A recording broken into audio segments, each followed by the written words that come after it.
Y tiene toda la razón del mundo.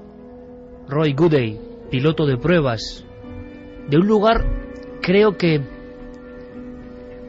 marcado por el estigma del misterio y que no consiguió su objetivo jamás. Un lugar ultra secreto, pero que siempre estuvo en boca de casi todos. A partir de 1989 se convirtió en un icono del mundo de lo sobrenatural, lo extraño, la conspiración. Ahora, esta misma noche, puedo decir que en primicia absoluta, estamos ofreciendo algunos documentos de una investigación que ha hecho National Geographic en torno a ese nombre, a esa nomenclatura, a esas siglas, a esa cifra que tanto resuena en el inconsciente de los amantes de lo extraordinario. Son personas que trabajaron y ahora hablan y os van a contar cosas en torno a la... Estaba justo en medio del área de pruebas nucleares en Nevada. Y a nadie le entusiasmaba la idea de ir allí. Creo que la privacidad era muy importante para realizar el trabajo y que permaneciera en el máximo.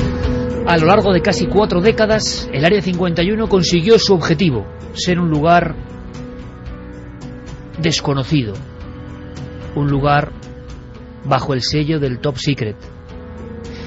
A partir de una serie de filtraciones, se hila la historia de esta instalación secreta con otras no menos extraordinarias que tienen que ver incluso con tecnología de otros mundos y con ingenieros auténticos Einstein de sus disciplinas científicas, informáticas, electrónicas, de ingeniería, que están copiando un material, una base primigenia, material recuperado, de origen, dicen algunos, extraterrestre. Se cuenta la historia de un hombre, Bob Lazar, que fue el primero en reventar la opaca pantalla del silencio.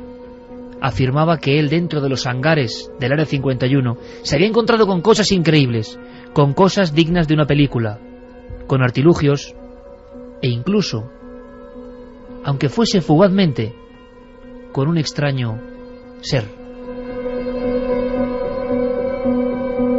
Lo que hasta aquí he comentado forma parte de esa gran leyenda o realidad de este entorno en Nevada que tantos ríos de tinta ha hecho derramar. Y tantos ríos de tinta digital también, porque a partir del siglo XXI se refuerza el mito. Y como rémoras se empiezan a unir cosas que seguramente no sean verdad. El objetivo esta noche es, con estas voces que hemos escuchado y que vamos a escuchar de operarios que ahora han levantado el pequeño velo del secreto, han contado algunas cosas, aprender muchas más. Y estamos de enhorabuena. La casualidad, o causalidad, que diría aquel, y los trabajos que en Estados Unidos están haciendo ahora mismo al respecto del Área 51 nos permiten tener una visión clara y apasionante. Cuando estábamos casi configurando en nuestra mente la posibilidad de abrir las puertas radiofónicamente del Área 51, nuestro compañero Javier Sierra se encontraba de regreso de su gran gira por toda América.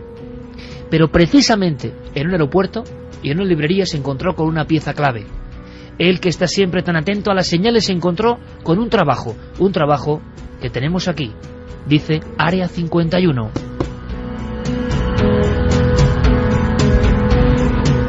Javier Sierra, bienvenido a tu hogar. Buenas noches. Muy buenas noches, Iker. Efectivamente, fue en el aeropuerto JFK en los últimos minutos que yo pasaba en los Estados Unidos y con $35 en el bolsillo que quería gastar en la zona de tiendas del aeropuerto. Y allí un grueso volumen negro sobresaltaba sobre el resto de las novelas y novedades que se están publicando en estos días en los Estados Unidos. Un volumen de 534 páginas, como las que tiene El Ángel Perdido, por casualidad, dedicadas íntegramente al Área 51. Se titula Área 51, una historia desclasificada de la base militar más secreta de América. Está causando un revuelo tremendo en Estados Unidos. Sí, porque quien la escribe es una periodista de investigación de los Angeles Times Magazine llamada Annie Jacobsen, que ha entrevistado fíjate, a 37 trabajadores de la base militar más secreta de Norteamérica, del Área 51, que le han revelado cosas que han querido obviamente revelar, pero también le han mantenido en la frontera de otras que no han deseado o no han podido o no han sabido contarle.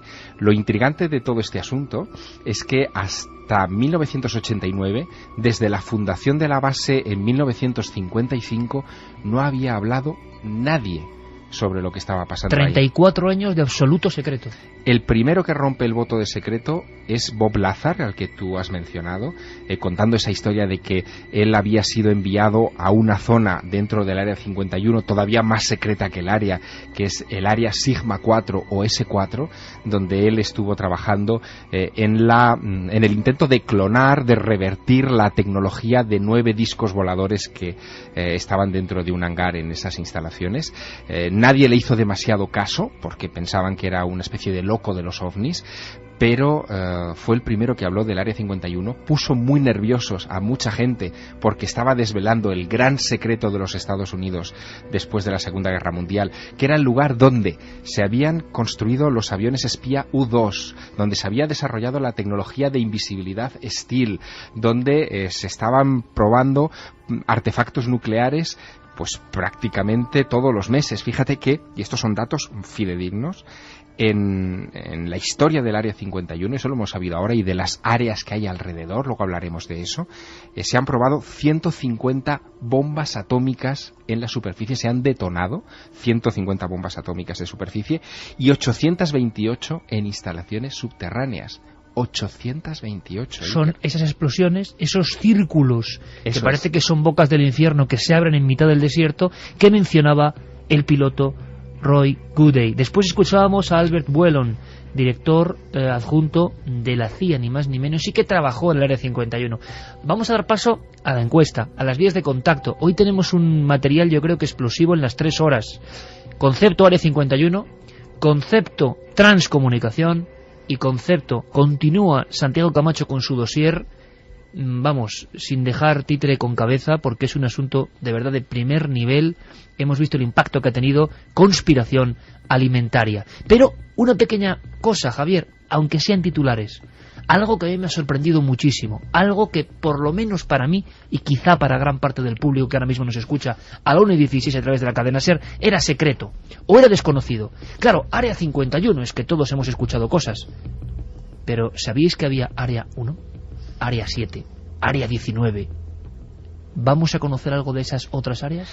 Sí podemos ya saber algunas cosas. Sabemos, por ejemplo, que el nombre de Área 51 se debe a que en realidad esa zona ya fue acordonada por los militares 4 años antes del inicio oficial de la base. La base se pone en marcha en 1955, pero en 1951 ya se pone en marcha ese lugar, y según todos los indicios, los que destaca esta periodista Annie Jacobsen, que no ha escrito un libro sobre ovnis, sino un libro sobre militares, conviene esto subrayarlo mucho, y sobre pruebas militares, dice que ahí fueron a parar los restos, y hablaremos a lo largo de esta noche mucho de eso, los restos del platillo volante de Roswell, que se habían almacenado en la base de Wright-Patterson, como sabíamos todos, es decir, como lo que decía la rumorología, digamos, ufológica, se almacenaron en Wright-Patterson hasta 1951, y a partir de 1951 en Sigma 4, S4.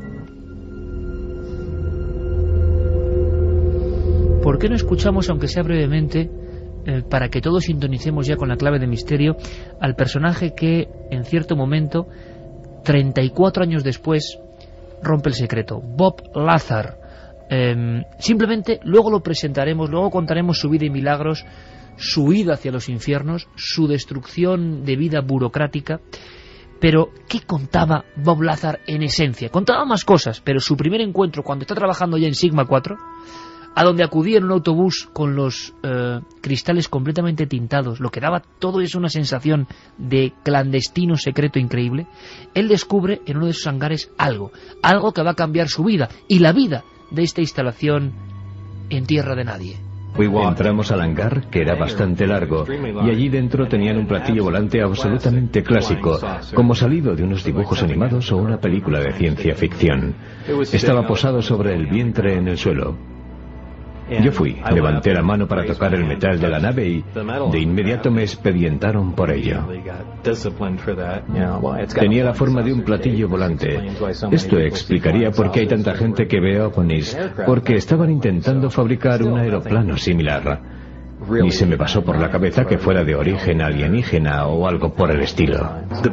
El objetivo fundamental de nuestra labor consiste en intentar copiar parte de ese material con sustancias que se encuentran en la Tierra. Bueno, ¿qué quieren decir con sustancias que se encuentran en la Tierra? Esto confirmaba parte de lo que había leído, que aquel objeto era de hecho una nave alienígena. Nunca antes habías estado tan cerca de lo desconocido. Milenio 3. Cadena SER.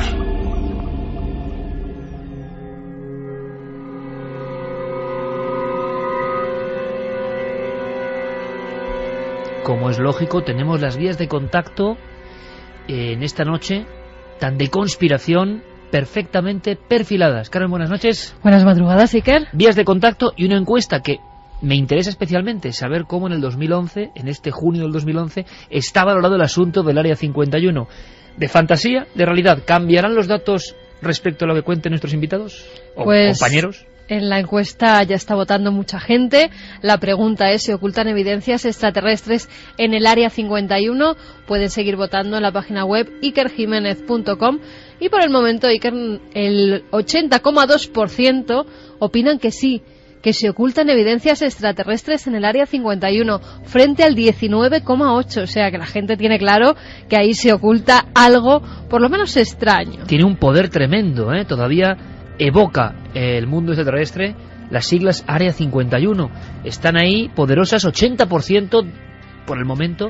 Nuestros oyentes piensan que sí, que hay evidencias extraterrestres. ¿Variaría eso? Bueno, lo veremos. Pues nos pueden dar sus opiniones, sus preguntas en www.cadenaser.com. También están las vías de contacto que la gente joven utiliza muchísimo: el Facebook y el Twitter. La nave del misterio. La nave del misterio en el muro. Van colgando las preguntas. Guillermo está muy atento a lo que pase, Guillermo León allí, y vamos a ir pasándolas porque seguro que hay muchas, y que ya nos están llegando muchísimas dudas sobre el Área 51. Y también nuestro correo electrónico, milenio3 con número @cadenaser.com. Como estamos en Feria del Libro, vamos a seguir sorteando, pues eso, grandes historias. Una que se llama Código Genético. También tenemos En el corazón de la ciudad levítica, de Baltasar Magro. El gran Baltasar. Muy bueno. Y En el mar, en las llamas, de Alberto Vázquez Figueroa. O sea que tenemos a grandes autores. Santiago Camacho, compañero, buenas noches. Buenas noches, Iker. La noticia que damos esta noche es que algunos operarios han decidido hablar. ¿Lo que han contado te sorprende especialmente?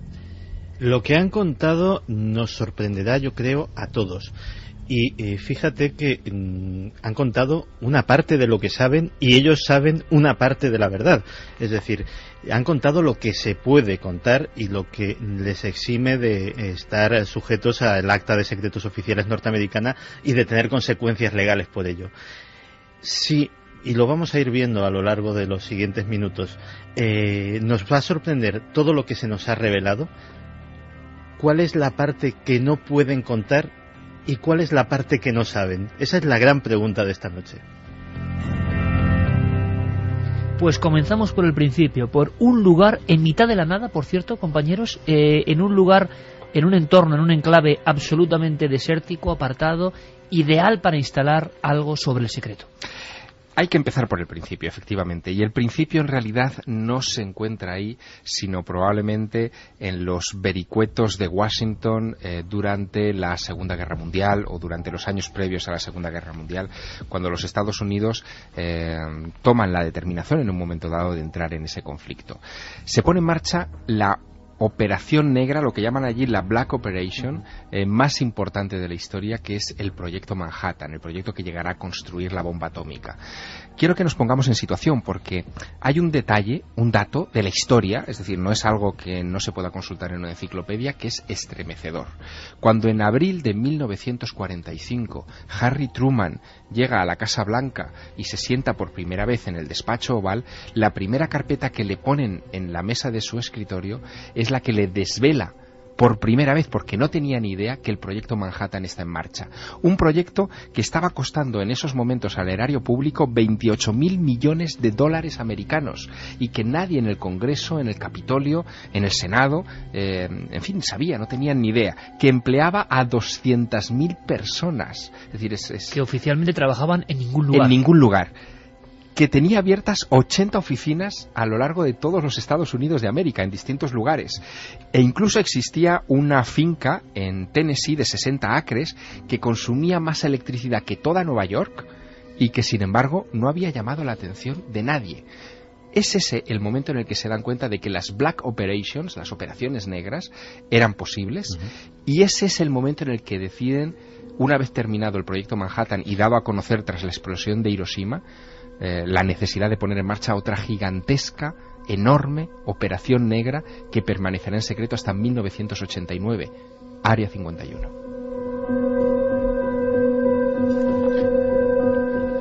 Área 51, porque aquí tenemos ese dato, yo creo que interesante, diferente, curioso, porque ya había unas áreas perfectamente perfiladas anteriores, áreas que, por cierto, han quedado... ¿Cómo han quedado? Arrasadas, imposibles para volver a ser habitadas.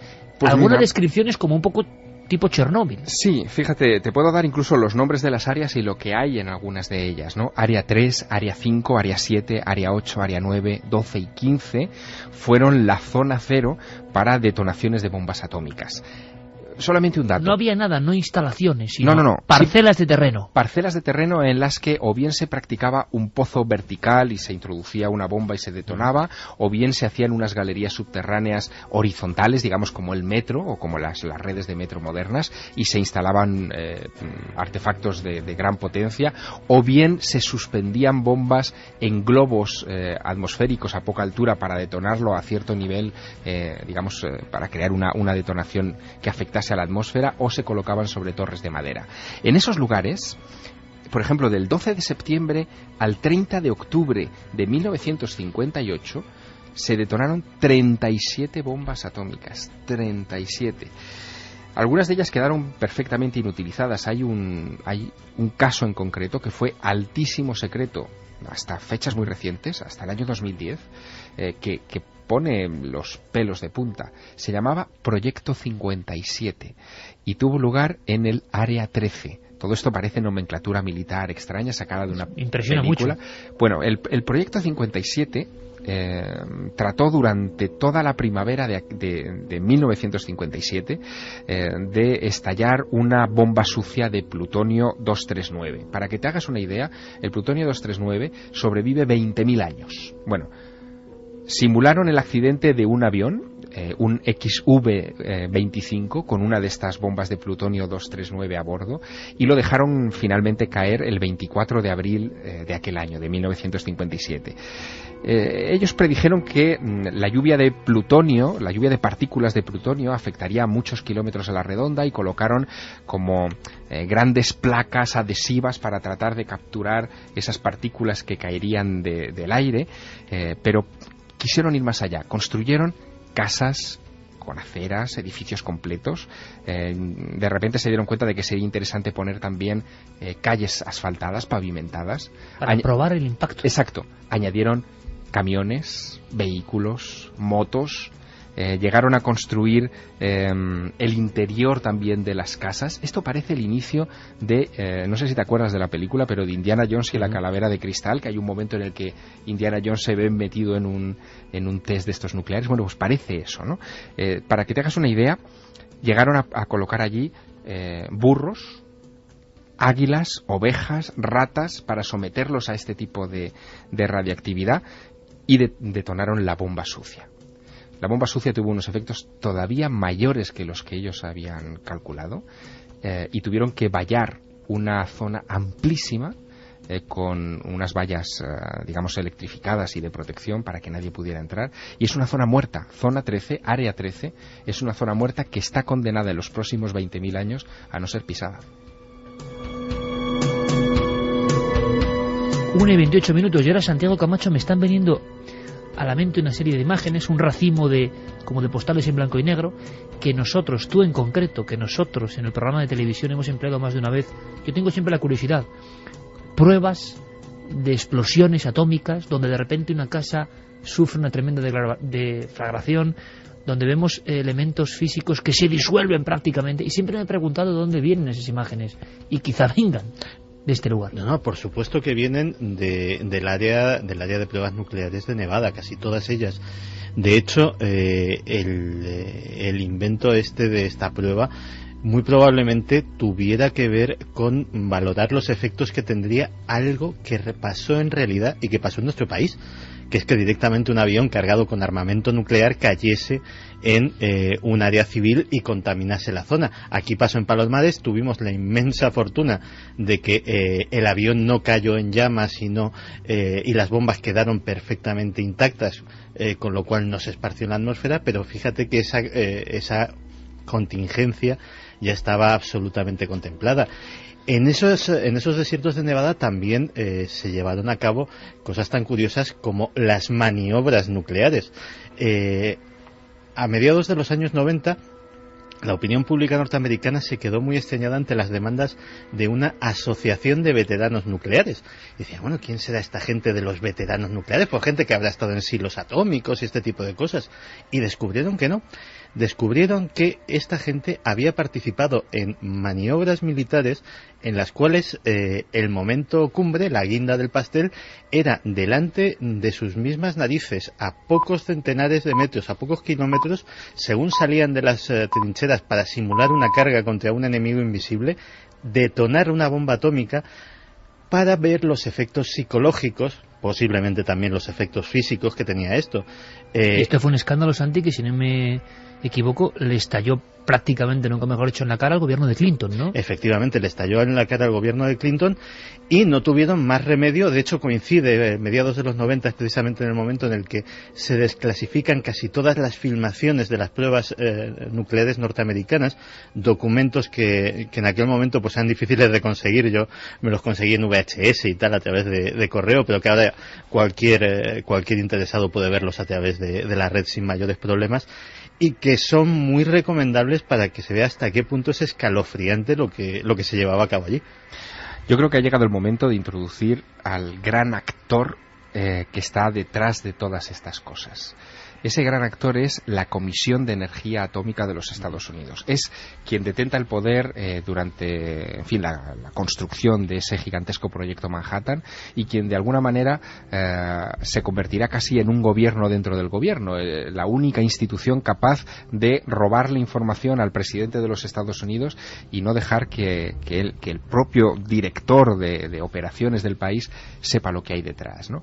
La Comisión de Energía Atómica se queda en una situación verdaderamente delicada, verdaderamente frágil por primera vez, por culpa de una periodista, y conviene también que este nombre quede reflejado en las ondas. Sucede en 1993, la periodista trabaja para un periódico de Nuevo México, se llama Eileen Wilson, y es la que hace todo un trabajo de investigación sobre los experimentos que se conducen en la Guerra Fría con ciudadanos norteamericanos que, sin saberlo, son irradiados y sometidos a toda clase de experimentos. De ahí surge esa asociación de veteranos nucleares que mencionaba hace un instante Santiago Camacho.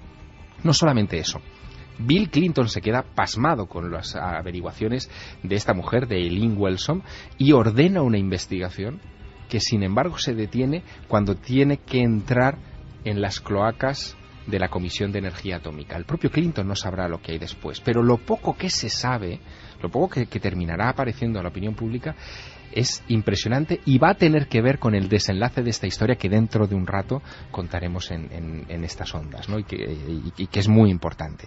Eileen Wilson descubre en 1993 y le vale el premio Pulitzer de periodismo en 1994, es decir, no estamos hablando de algo extraño, sino algo de la historia del periodismo.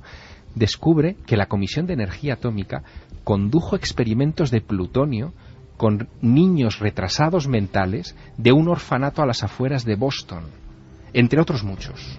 Llegaron hasta ese extremo.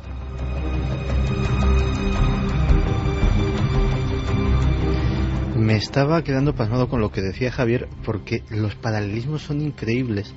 Porque mientras que la Comisión de Energía Atómica en Estados Unidos se convertía en un gobierno dentro del gobierno, en la Unión Soviética pasaba exactamente lo mismo. Cuando hablábamos de Chernóbil, nos dábamos cuenta de que el KGB el todopoderoso, presuntamente KGB, había hecho repetidas denuncias sobre el asunto Chernóbil, sobre las medidas de seguridad, sobre los modos de operación, y ni el KGB tenía potestad para meterle mano a la industria nuclear y al entramado nuclear soviético. Ese esquema parece que estaba el gran tabú, ¿no?, replicado en los dos bloques. Y nosotros, fijaos amigos, que hemos hecho una pregunta que quiero saber cómo va ahora mismo. Hay muchísimas cuestiones, estoy seguro, porque este tema levanta la curiosidad. ¿Por qué extraterrestres también? En este englobado de un secreto tremendo, de unas pruebas terroríficas. Una vez más, sinceramente, la maldad humana, ¿no? Porque, sea cual sea el objetivo, poner a niños con problemas, niños con retraso, niños deficientes, ante pruebas atómicas, me parece una de las grandes aberraciones de la historia. Hay muchas más aberraciones, Iker. Piensa que estamos hablando de que todo esto arranca en las postrimerías de la Segunda Guerra Mundial. Tanto los Estados Unidos como la Unión Soviética, y este es otro dato clave que deslizamos esta noche, hacen un pacto con el diablo. Están tan fascinados, soviéticos y norteamericanos, con esa energía maravillosa, ¿no? Sí, y con los avances de la tecnología nazi, que pactan con los nazis unos y otros. En Estados Unidos es muy conocida la historia, es la operación Paperclip, sí, la operación que reclutará a muchos grandes científicos norteamericanos, que incluso llevará a los Estados Unidos a hacer una auténtica caza del hombre en busca de grandes científicos que están ocultos, bien en la Francia liberada, bien en la Alemania. Y muchos auténticos asesinos despreciables. No, totalmente. Pero fíjate hasta qué punto. Las agencias de inteligencia norteamericanas, por eso digo lo del pacto con el diablo, ocuparán buena parte de su trabajo en aquellos años en ocultar el historial de crímenes nazis para justificar que puedan trabajar dentro de territorio americano. Y un dato de 2011, es decir, de este año, 600 millones de páginas sobre el uso de esos científicos nazis tras la guerra siguen siendo clasificados hoy en 2011 en los Estados Unidos de América. Las puertas del Área 51 nos conducen a un mundo terrorífico, a un mundo humano. ¿Por qué, decía yo, se añade el concepto todavía más alucinante de los extraterrestres en todo este entramado que, como decía aquel, humano, demasiado humano, ¿no? Con todas las terribles penurias de una época de Guerra Fría y el hombre utilizado como mera cobaya. Pero ¿cuándo aparece aquí el concepto secreto y encima ya material de otros mundos? Hemos lanzado una encuesta. Hemos lanzado una pregunta en ikerjimenez.com, el debate de la semana en Milenio 3. ¿Se ocultan evidencias extraterrestres en el Área 51? Por el momento nos dice un 81,6% que sí que se ocultan. Y podemos sondear, aunque sea brevemente, casi en teletipos, qué pregunta la gente, qué pregunta nuestro público, de qué están convencidos, solo para saber cómo está en el 2011 este tema que yo sinceramente creía quizá más trasnochado, más pasado. Parece que la luz de los focos sobre lo que pasaba ahí no era para tanto, dicen algunos, y de pronto esta investigación de este libro en Estados Unidos vuelve a demostrar que había pues mucha más cera combustionando ahí dentro a nivel de misterio. Hombre, por las preguntas y las opiniones que puedo ir recogiendo, la mayoría de la gente se pregunta si de verdad se guardan allí seres extraterrestres, evidencias extraterrestres, si en España hay un Área 51, también lo ha preguntado mucha gente, y en lo que todos están convencidos es que Estados Unidos, en esas áreas, no solo en el Área 51, sino en las que ha comentado Javier, se guardan muchos secretos que cuando salgan a la luz pues pueden cambiar la historia. Extraterrestres, ¿en qué momento? ¿En qué instante? ¿Hasta 1989 no hay ninguna relación? No, desde el principio. Desde el principio. Antes te comentaba que Área 51 recibe su nombre porque en 1951 supuestamente viajan los restos del OVNI de Roswell desde la base aérea de Wright Field entonces, hasta ese lugar perdido en el desierto de Nevada, cerca del lago Groom. Y digo desde el principio porque hay muchas historias de esos primeros momentos muy llamativas. El propio accidente de Roswell, que está muy conectado con esta historia, es uno de esos casos todavía hoy lleno de lagunas y que sin embargo Annie Jacobsen ha querido encontrar una luz al respecto que comentaremos más adelante. Ese asunto tiene que ver con la indudable caída de un objeto no identificado a las afueras de Roswell, Eso queda Nuevo fuera México. de toda duda. Algo que sorprende, algo que es recuperado por la Fuerza Aérea, algo que es reconocido por la Fuerza Aérea y horas después desmentido diciendo que había sido toda una confusión. En el año 2005, muere una persona que yo conocí, que yo entrevisté en Roswell, en Nuevo México, años atrás, que era Walter Haut. Walter Haut fue el encargado de redactar el comunicado de prensa en el que se decía que la Fuerza Aérea había recogido los restos de un disco volante. Walter Haut deja como testamento un juramento, una declaración jurada, que solamente debería abrirse cuando él hubiese fallecido, cosa que se hizo.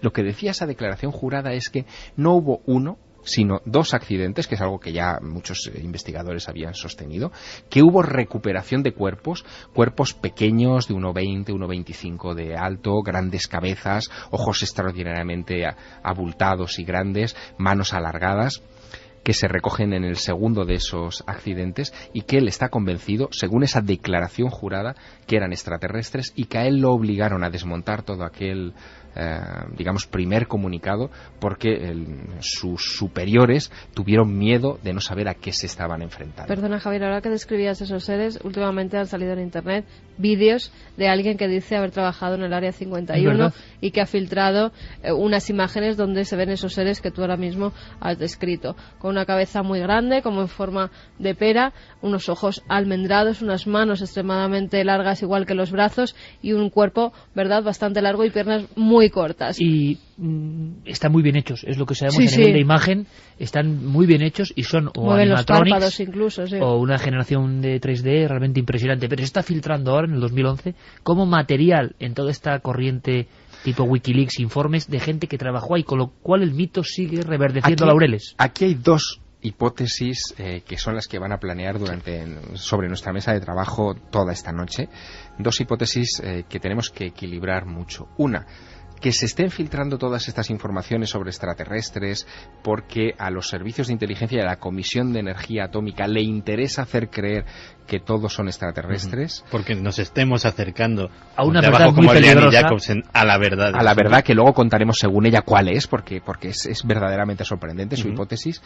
O bien que realmente los extraterrestres estén detrás de todo este asunto y sean lo que ha movido pero Javier, ese gran complot. Entre Roswell y la Guerra Fría y la recuperación en el 47 y el traslado de esos restos y el chivato Bob Lazar, que rompe el secreto de los trabajadores y dice yo he visto, ¿qué es lo que ha visto? Primero vamos a definirlo. No hay nada en ese impasse. Bueno, hay cosas como, y lo comentábamos hace unas horas antes de empezar el programa Santiago y yo, hay cosas como, por ejemplo, el avistamiento de Kenneth Arnold. 1947, junio del 47, unas semanas antes del caso Roswell, él describe 9 objetos extrañísimos en forma de media luna, que él mismo, en fin, en algunas de las fotografías clásicas posa con un dibujo. Posa con un dibujo. Ese dibujo ahora hemos podido compararlo con un diseño aeronáutico que los Estados Unidos estuvieron persiguiendo denodadamente al final de la Segunda Guerra Mundial. Ellos estaban detrás de 2 ingenieros nazis que finalmente capturaron en Alemania, ocultos en Alemania. Se llamaban Walter y Reimar Horten, que habían diseñado varias de estas alas volantes. Una de ellas, por ejemplo, la Horten 229, era un vehículo predecesor de la tecnología Stealth, que después, en los años 40 estaba ya prediseñado lo que era la tecnología Stealth que desarrollaríamos en los años 80 en el más absoluto de los secretos en el Área 51, gracias a estos hermanos Horten, que se convirtieron en la obsesión de los norteamericanos. Uno de los hermanos Horten, y esto te va a llamar mucho la atención por otras connotaciones que tiene, terminó refugiado en Argentina, en Villa Carlos Paz, y allí fue entrevistado, pero puso 2 condiciones para contar su experiencia. Una, no hablar de Hitler y de la política de Adolf Hitler, y 2, no hablar de la CIA porque según él, esos locos, él lo decía así, estaban persiguiéndolo porque creían que él estaba fabricando los platillos volantes de los primeros años del fenómeno en Estados Unidos. Claro, los hermanos Horten, aparte de ser un par de genios de la aeronáutica, reciben en su momento un encargo de Hermann Göring, del mariscal del aire, que se llama el encargo del proyecto 1000×3. El 1000×3 era hacer una aeronave capaz de transportar 1000 kilos de bombas a 1000 kilómetros de distancia a 1000 kilómetros por hora. Eso era vital para intentar sustraerse de las pérdidas tremendas que estaba sufriendo la Luftwaffe de manos de los pilotos de la RAF en su batalla de Inglaterra y de esta manera seguir hostigando al Reino Unido. Y los Horten se ponen a trabajar en ello y empiezan ellos, curiosamente eran diseñadores de planeadores, era su especialidad, pero empiezan a desarrollar proyectos de alas volantes que son absolutamente revolucionarios. Hay una en concreto que yo la he tenido, se lo comentaba en esa conversación a Javier, la he tenido años esa fotografía en la cabeza, la fotografía de Kenneth Arnold con ese dibujo, porque yo conocía, lo había hecho hasta en maqueta cuando era aficionado al modelismo en mis años mozos, el Horten 11. Los que tengan internet a mano que pongan HO11 con números romanos en Google y busquen las imágenes. Si eso no es exactamente lo que dibujó Kenneth Arnold de su avistamiento, yo la verdad no me puedo imaginar nada más parecido. Y no cualquier avistamiento, sino el avistamiento que oficialmente, el 24 de junio del 47, daba origen al fenómeno de los platillos volantes. Pero quiero que escuchéis una cosa. Esa historia, y quiero que Javier nos cuente, porque yo no la conocía bien, lo que vio este operario, en todo ese entramado que vive en el secreto, en el absoluto secreto, por la tecnología y por los horrores, digo yo, que se cometieron, en ese mundo árido del Área 51, trabaja un hombre, de aspecto un tanto aniñado, grandes gafas, peinado con raya, y que de pronto se va a convertir, dice él, en amenazado, una vida destruida. ¿Cómo osó contar lo que vio ahí dentro? ¿Qué vio ahí dentro? Vio algo más que el platillo que hemos escuchado. Vio hasta las pruebas. Llevó a familiares para que vieran las pruebas a determinadas horas, para confesarles en petit comité, esto es lo que estamos haciendo en el Área 51, copiando tecnología de restos extraterrestres recuperados. Y lo contó en una entrevista célebre. A partir de esa entrevista, mucha penuria para él, luego lo contaremos. Este es parte del testimonio de Bob Lazar. Vamos a hacer una cosa, escuchamos ahora cómo con esa vehemencia cuenta que incluso veía las luces, los focos, las evoluciones, no, ojo, de naves extraterrestres, sino de los clones humanos de esas naves guardadas, custodiadas desde los años 40. Por lo general, las pruebas de la nave se llevaban a cabo los miércoles por la noche, porque era a mediados de semana y había muy poco tráfico en las autopistas de la zona. Se acercó hacia nosotros a gran velocidad, haciendo giros bruscos de 90 grados. Cuanto mayor es el nivel de energía de la nave, más brilla. No hay nada que pueda realizar un giro de 90 grados a cientos de kilómetros por hora. Y esa es la impresión que se llevó todo el mundo.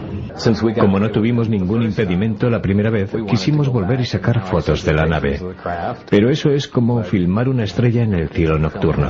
Tan solo es una mancha de luz moviéndose. Los de seguridad nos descubrieron en medio de la más absoluta oscuridad. Encendieron sus linternas y había un ejército de gente alrededor. Fue increíble. Una de las cosas que me dijeron fue: cuando te confiamos esta información, no dijimos que pudieras contársela a todo el mundo. El guarda me apuntó directamente a la cara con una M16. Querían que supiera que iban en serio. 1:47, una pequeña aclaración. No es 11, es 9, la dislexia Camachil ataca de nuevo. El modelo era exactamente HO9, ¿no? HO9 o Horten 229 también se le... Para saber de este ala volante, de este ovni prehistórico casi de la época de los nazis. Javier, Bob Lazar contando que rompe la barrera absoluta de la confidencialidad, se salta a la torera, porque esta es la realidad. Algo le impresiona tanto dentro de ese hangar, claro, que decide hablar. Y no solo la nave. Hay una escena que tú me contaste y de verdad que me ponía los pelos de punta, sinceramente, porque yo no lo sabía, no lo conocía o lo había olvidado.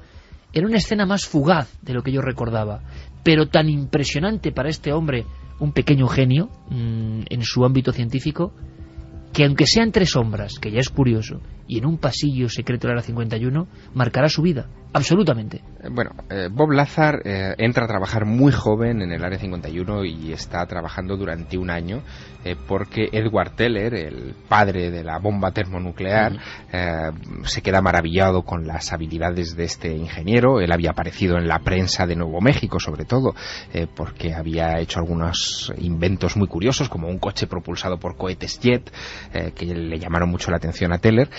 Y él entra a trabajar como técnico, ¿no?, en esa zona de que es S4, la de mayor secreto del Área 51. Firma un montón de contratos y de juramentos de confidencialidad. Creo que había uno que era 10 por 10 años de cárcel si decía cualquier cosa en torno a lo que él veía. Absolutamente. Bueno, ese y otras amenazas mucho mayores, ¿no? El caso es que él trabaja a gusto en esos 9 objetos que parece que son tecnología, digamos, copiada, clonada de esas naves supuestamente extraterrestres que están en el Área 51. Él afirma que están allí en unos hangares y que puede llegar a tocarlos. Él los toca y trabaja con ellos. Pero en un momento dado, él abandona siempre su puesto de trabajo por un pasillo estrecho, acompañado siempre de 2 guardias de seguridad que lo conducirán hasta Janet 737, que es un Boeing 737 que está aparcado sin ningún tipo de distintivo en un aeropuerto cercano, para devolverlo a Las Vegas y de ahí él ir a casa. Y un día, en ese pasillo que cruza al final de su jornada laboral cada semana, de repente levanta la vista, que es algo que él tenía prohibido, del suelo, y ve en una ventana lateral de ese pasillo a otros 2 hombres que llevan a otro individuo, digamos, custodiado. Ese individuo es lo que a él le estremece. Es un tipo bajito, con la cabeza grande, con los ojos también almendrados y enormes, y que indudablemente para Bob Lazar es un extraterrestre, y probablemente, es la conclusión a la que él llega, el dueño o el legítimo propietario de los objetos que él está tratando de clonar.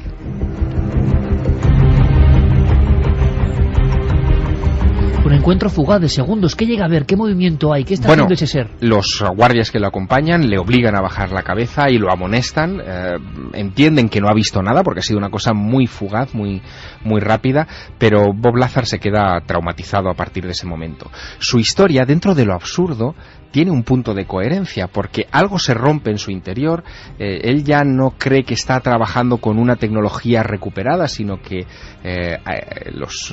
existen seres vivos allí y que le están ocultando mucha información sobre ese asunto, y necesita desahogarse con alguien. Lo hace con su esposa y lo hace con un buen amigo, y decide demostrarles que aquello que él les está contando, que está trabajando en platillos volantes copiados de tecnología extraterrestre, es cierto.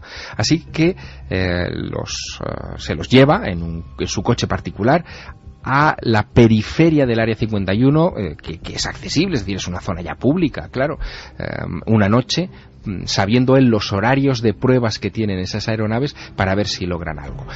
El modo en el que se hacen esas pruebas es muy singular.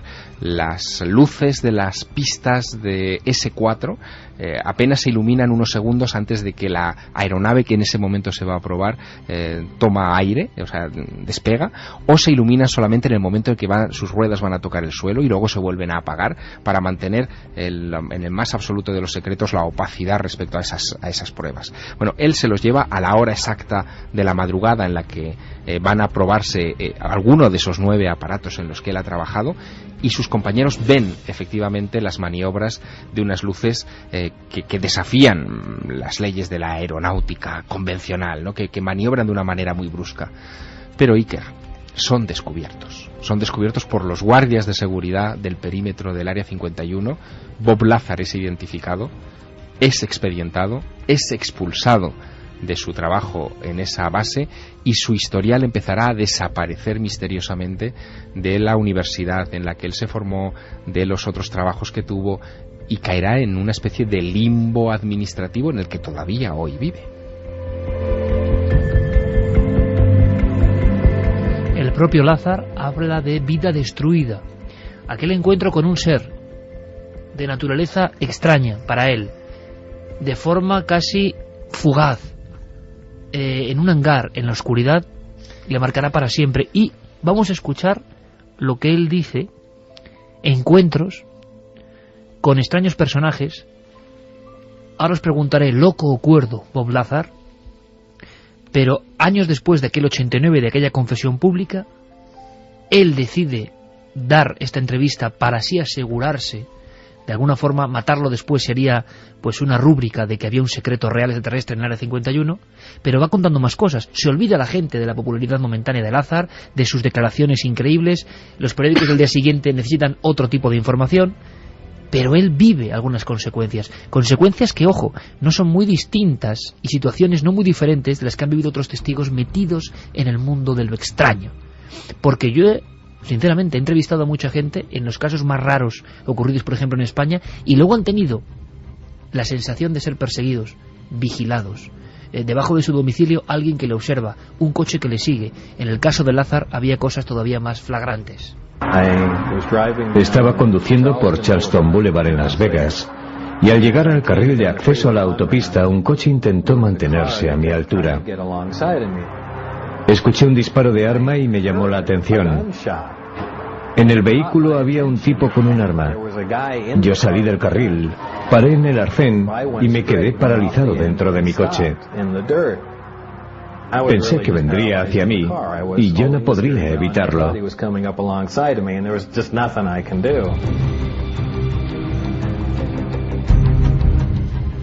Y vamos con vuestras dudas. David, por ejemplo, nos dice que ese avión al que ha señalado Santi lo conocía por el videojuego de principios de los 90 llamado Secret Weapons of the Luftwaffe. Eso es, de Lucasfilms Las armas Games. secretas de la Luftwaffe. Sí.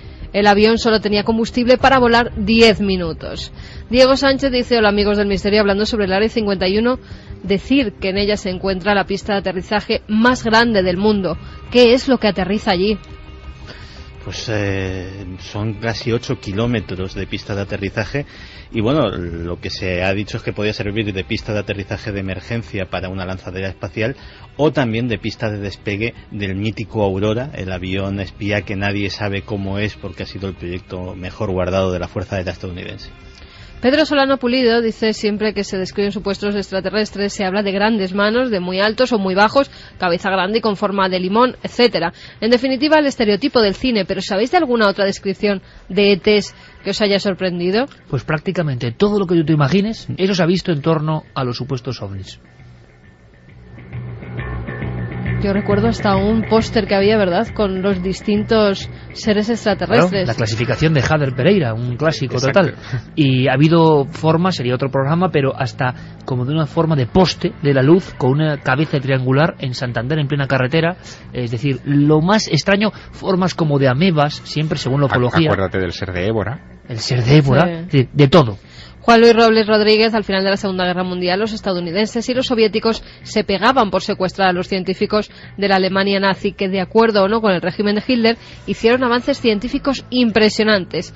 Lástima que se utilizara para matar a seres humanos. Mira, me acabas de dar una idea para un futuro programa que nunca hemos hecho. Formas que la ufología, no nosotros, ha dicho como clasificación, de alguna forma, que están ubicados las entidades extraterrestres. Y ha habido casos absolutamente llamativos, curiosísimos y rarísimos. Y un día lo comentamos. Por cierto, uno de ellos en Villa Carlos Paz, el lugar a donde fue este científico nazi, un hombre vestido como con un traje enllantado en su cuerpo y una luz en la mano que despedía extraños haces. De aspecto bastante ario, por cierto. Por cierto. Javier nos dice que él ha estado en Roswell y que el supuesto ovni cayó en un rancho bastante alejado de la población. Hay una fotografía en la que se observa una nota que revela que el ovni ni se estrelló, que sí que se estrelló allí. Perdón. También nos dice Alberto desde Coslada: buenas noches, milenarios. ¿Es posible que el tema de los ovnis y naves que supuestamente esconde el gobierno de Estados Unidos en el Área 51 sea una perfecta tapadera que les permita a ellos guardar mejor el verdadero secreto? ¿Sabéis si es cierto que el Área 51 está conectada por túneles subterráneos por los que circulan trenes o a otras instalaciones secretas distribuidas por todo el país, o es solo una leyenda urbana? Que muchos saludos, Javier, que es el que te regaló el escarabajo egipcio hace una semana. Pues eso a la vuelta, porque a la vuelta vamos a saber algo muy importante, las conclusiones de este trabajo que en Estados Unidos ha causado tanta expectativa. presentación. Sergio desde Sevilla: solo hay que analizar toda la historia de la humanidad para ver con claridad de qué llevan aquí desde siempre. Se refiere a los extraterrestres. Sobre el Área 51 solo decir que cuando el río suena, agua lleva. Bueno, Área 13 queda inhabitable por los próximos 20.000 años. ¿Y cómo protege a animales salvajes y pájaros que pueden entrar y contaminarse y después salir? En España llega arena del Sáhara y allí también sopla el viento, nos decía Pedro. Llegaron a hacer experimentos incluso con gusanos a los que irradiaban y se los daban de comer a aves para ver si las aves se llevaban la contaminación a otros lugares y podían ser incluso llegar a ser consumidos por el ser humano. Pero vamos, a día de hoy, mucho más cerca del Área 51, en el sarcófago de Chernóbil entran y salen los pájaros de manera bastante constante. Adrián de Madrid dice: hola equipo, yo estoy convencido de que en el Área 51 experimentan con nuevas formas de energía, posiblemente copiadas de objetos no fabricados por el hombre. Saludos. También nos escribía Charo: es que pone los pelos de punta, es horrible lo que el hombre ha hecho y está haciendo a la humanidad y a la naturaleza. Yuset dice que él es del 76 y que desde que tiene uso de razón siempre ha oído hablar del Área 51. Gracias a todo el equipo por el magnífico trabajo que realizáis, pura investigación. Para mí, saludos. Lo interesante es que la confesión de este Bob Lazar, que muchos trataron prácticamente de chalado, pero que trabajaba efectivamente en el Área 51, hizo que los ojos de medio mundo se posaran en ese fragmento milimétrico casi del mapa global. Y resulta que ya había una instalación, y resulta que pasaban cosas. Y además, si faltan pocos elementos interesantes e intrigantes para este enorme puzzle, ha habido en el 2011 una investigación que tiene conclusiones. ¿Qué conclusiones son esas? ¿Qué ha descubierto esta periodista que ha revolucionado el panorama en Estados Unidos? Lo contamos a la vuelta, en Milenio 3. Con nuestro compañero Carlos Largo, Fermín Agustí y Noel Calero en los mandos de esta nave del misterio, que acude hoy a un lugar casi natural para este concepto de nave, el Área 51. Enigmas y conspiración casi en la misma balanza, en un entorno desolado, lleno de secretos, de algunos informadores y de visiones extrañísimas, bizarras casi. Un ser de pequeño tamaño, quizá, quién sabe, si nacido fuera de la Tierra.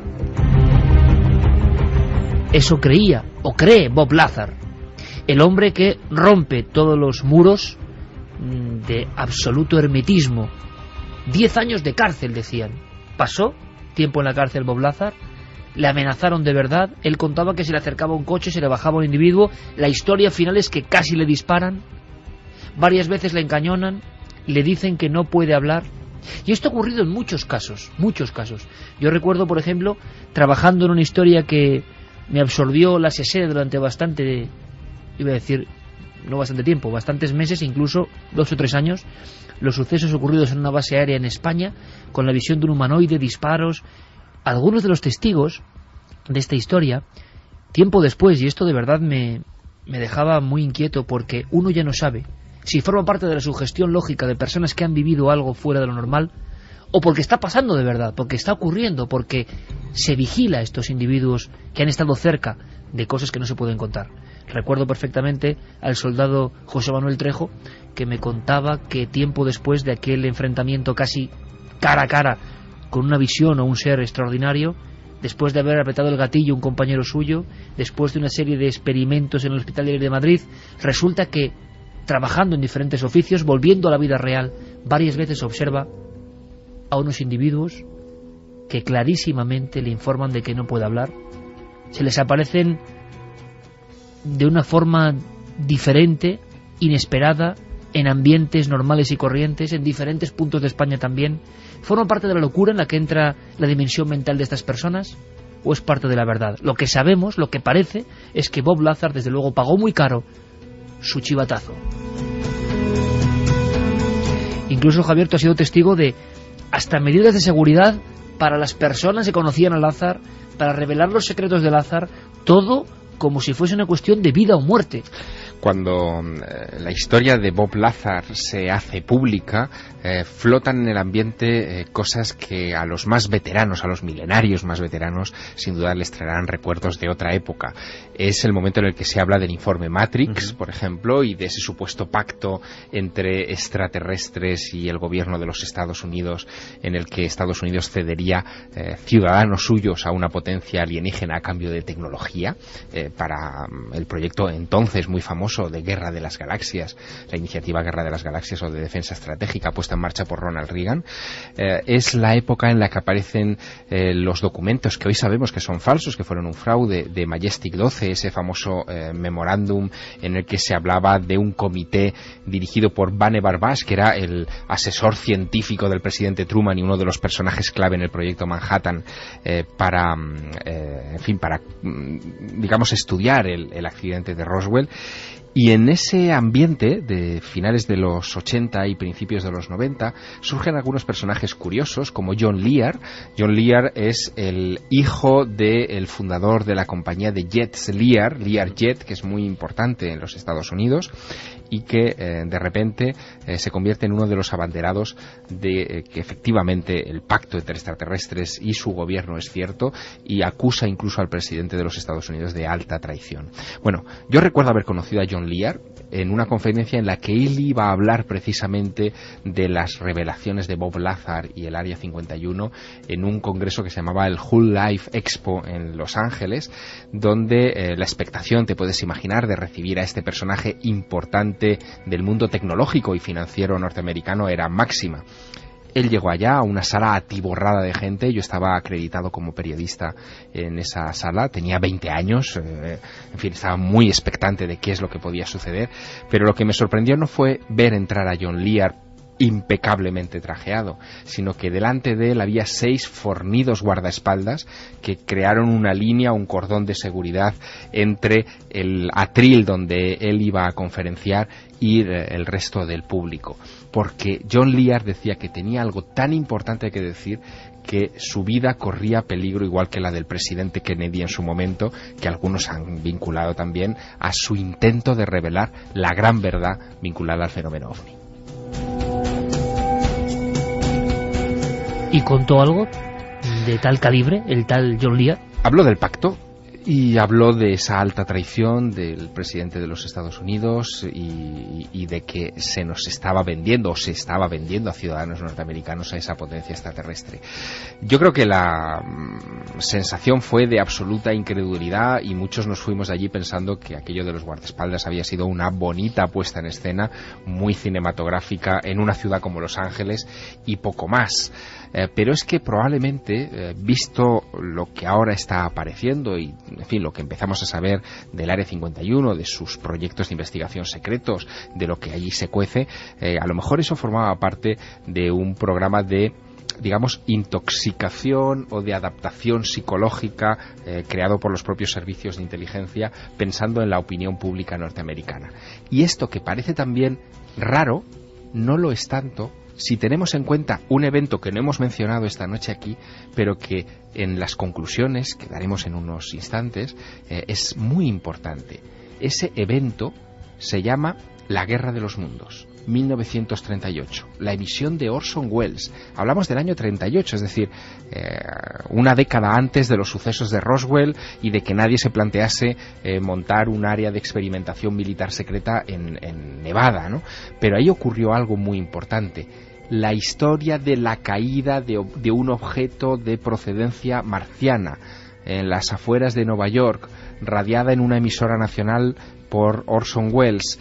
Desata tal pánico que de repente los propios predecesores de los servicios de inteligencia norteamericanos palidecen pensando que si eso lo hubiera hecho una potencia hostil, estaría aniquilando el sistema de defensa de una gran nación como los Estados Unidos de América, y que no era un asunto para tomárselo a broma. Santi, casi en titulares, Bob Lazar, ¿qué ha sido de él? Sabemos que trabajó efectivamente en el Área 51. ¿Realmente su vida se desplomó como un castillo de naipes? ¿Hoy sigue haciendo cosas?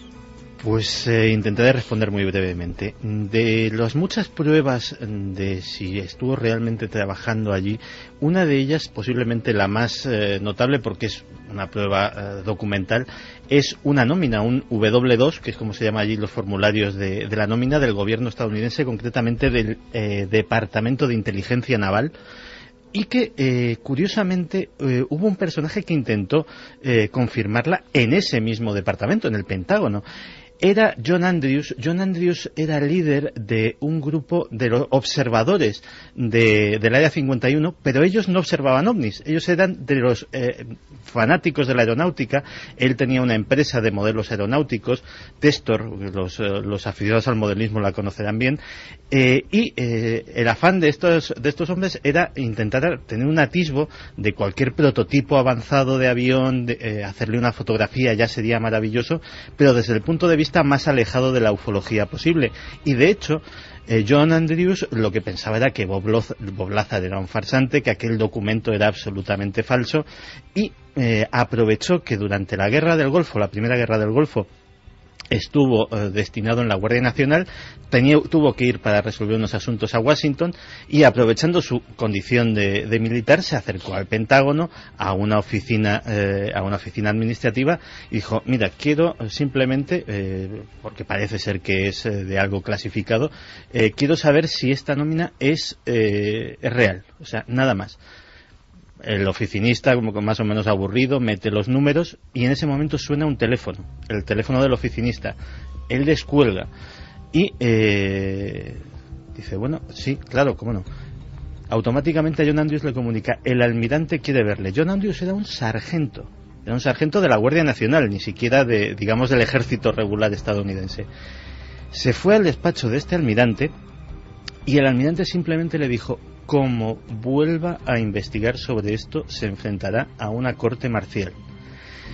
Yo creo que desde luego es, si no una confirmación, por lo menos es una prueba circunstancial del asunto. En cuanto a qué hace Bob Lazar ahora mismo, pues Bob Lazar sigue viviendo. Trabaja para una empresa que se llama United Nuclear, que se dedica, entre otras cosas, a enviar por correo a gente que lo pide, bajo previo pago de su importe, materiales radioactivos, o sea, minerales radioactivos, poderosos imanes, curiosidades como el aerogel y diversos productos químicos. El aerogel ignoro lo que es, si algún oyente nos lo puede aclarar, y que afirma tener más de 300.000 clientes satisfechos en todo el mundo, incluidos organismos públicos, escuelas y científicos amateur. Es decir, el perfecto amigo de Santiago Camacho. Espera, que todavía queda una cosa. Cada cierto tiempo organiza en el desierto de Nevada un show que se llama el Desert Blast, en el cual se dedica a hacer explosiones de todo tipo, como sobre todo a colegios, para hacer demostraciones de física recreativa y de cómo algunos principios, como sobre todo los que manejan los explosivos, pues funcionan en la vida real. Sigue manteniendo su testimonio de lo que vio aquella tarde en ese hangar. Por supuesto, se ha mantenido absolutamente firme y sin contradicciones. Una historia digna de la mejor película, desde luego. Y nos quedan las conclusiones. Javier Sierra se encontraba en el aeropuerto JFK de Nueva York con este libro que está causando una enorme expectación. Y las conclusiones, desde luego, son para escuchar con muchísima atención. Sorprendentes. Cuanto menos sorprendentes, pero es que la respuesta a esas conclusiones hay que buscarla en la Unión Soviética. Tenemos que meternos, y insisto, esto es la teoría de Annie Jacobsen después de haber entrevistado a 37 trabajadores del Área 51 y haber documentado durante muchos años esta cuestión. Son sus conclusiones, no son las mías ni las de este equipo, pero son sus conclusiones y hay que escucharlas. Ella dice que para comprender todo esto hay que ir a la época de la Guerra Fría, a la época de las primeras pruebas nucleares, a cuando se desvela la existencia del proyecto Manhattan y cuando Stalin se da cuenta de que los Estados Unidos han conseguido ya la bomba atómica. Él, de hecho, había tenido espías en todo momento en los Álamos y en todos los laboratorios donde se habían hecho estas pruebas y, por lo tanto, seguía de cerca esta cuestión. Pero lo que le preocupaba a Stalin era cómo podía amedrentar a los Estados Unidos con algo que fuera, digamos, equivalente a la bomba atómica o que los mantuviera al menos a raya, y mientras él terminaba de desarrollar sus bombas atómicas, que los Estados Unidos no le invadiesen. Ese es el panorama que él prefigura. Y aquí entran en juego algunos de los elementos, algunas de las pistas que hemos deslizado en la hora anterior. Una de ellas son los científicos nazis.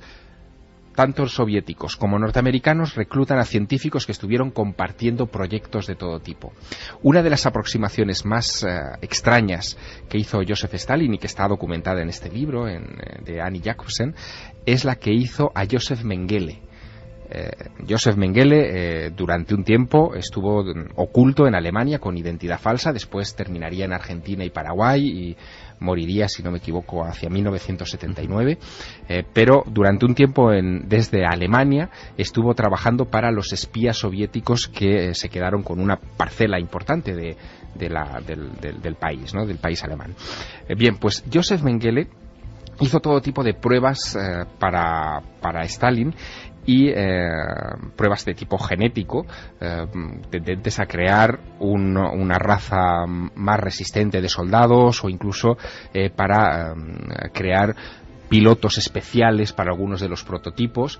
Él incluso parece que llega a hacer operaciones en niños rusos a los que manipulaba, quitándoles fragmentos de cráneo, poniéndoles fragmentos de otros cráneos, sometiéndolos a todo tipo de, en fin, atrocidades para alargar sus extremidades. Y lo que sostiene Annie Jacobsen es que Stalin, tratando de aplacar a los Estados Unidos en su avance nuclear, quiso demostrarles que podía enviar una nave suya, soviética, con ese tipo de pilotos extraños, deformes genéticamente, enviarlo al corazón de donde se estaban realizando todas las pruebas, que era Nuevo México en aquel entonces.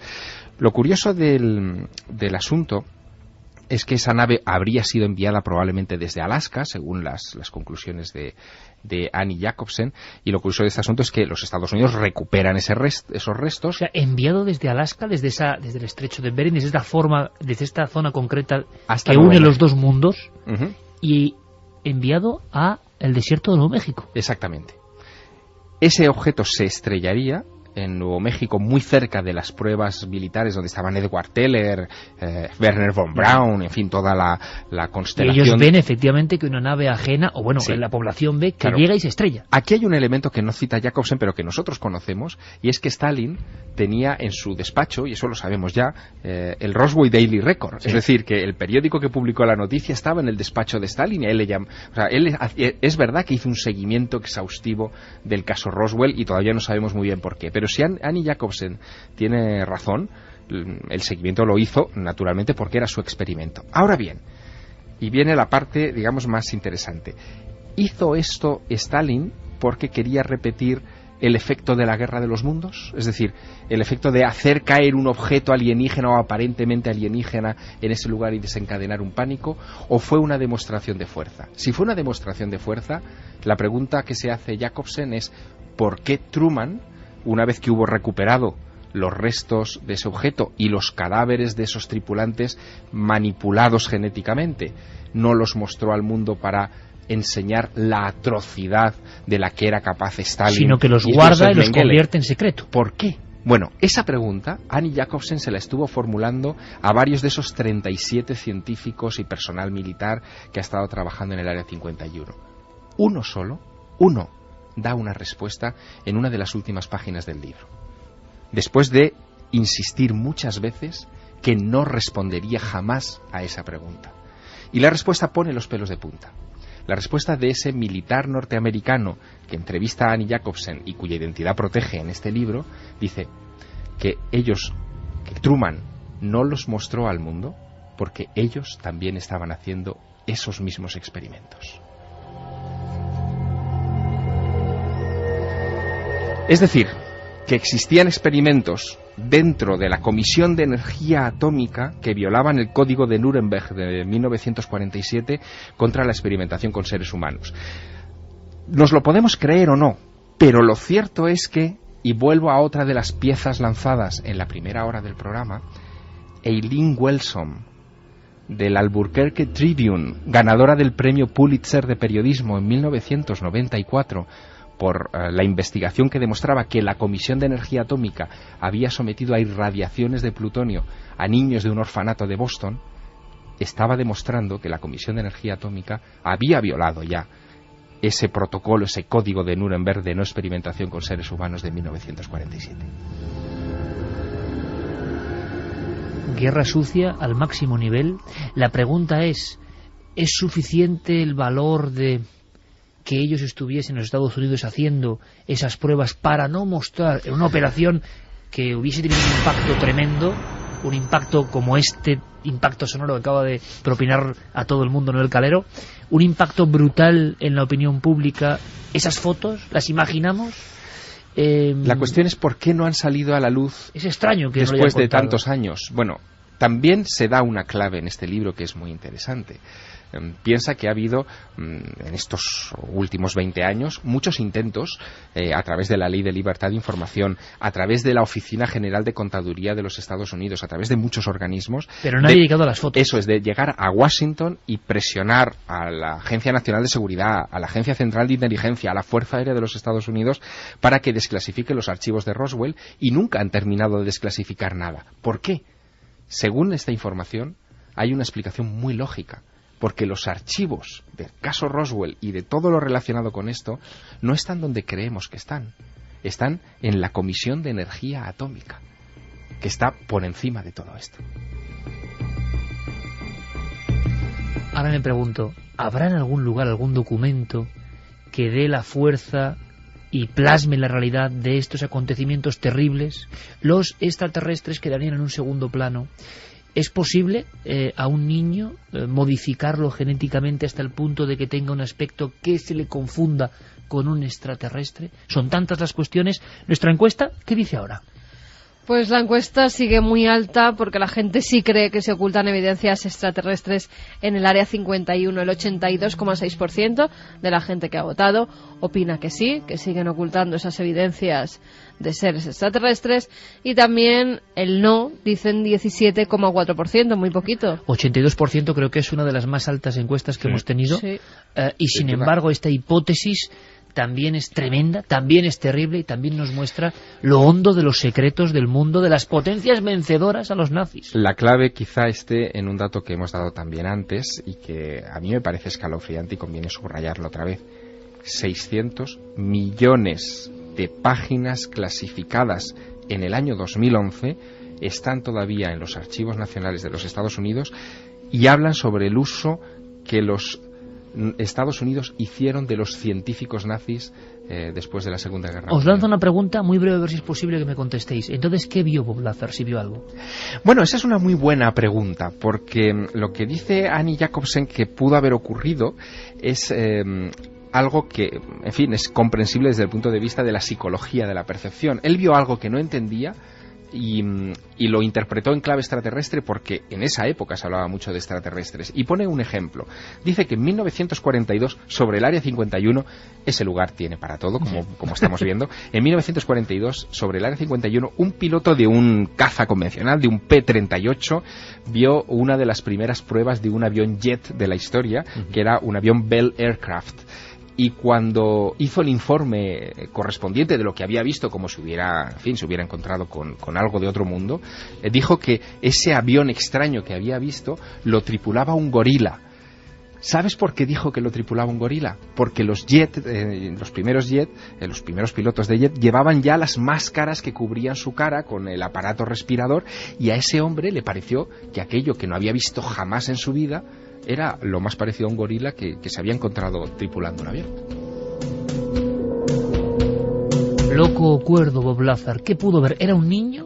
¿Era un ser de otro mundo? Pues vaya usted a saber, desde luego no me extraña, nos conocemos hace muchos años y sabes que respecto a Roswell y el Área 51, mi opinión siempre se había parecido más a la de Annie Jacobsen que a las hipótesis extraterrestres. Y hablando de la época de Stalin no me extraña absolutamente nada. Mira, había un tanque soviético que el artillero, por fuerza, tenía que ser menor de 1,50 y ser zurdo.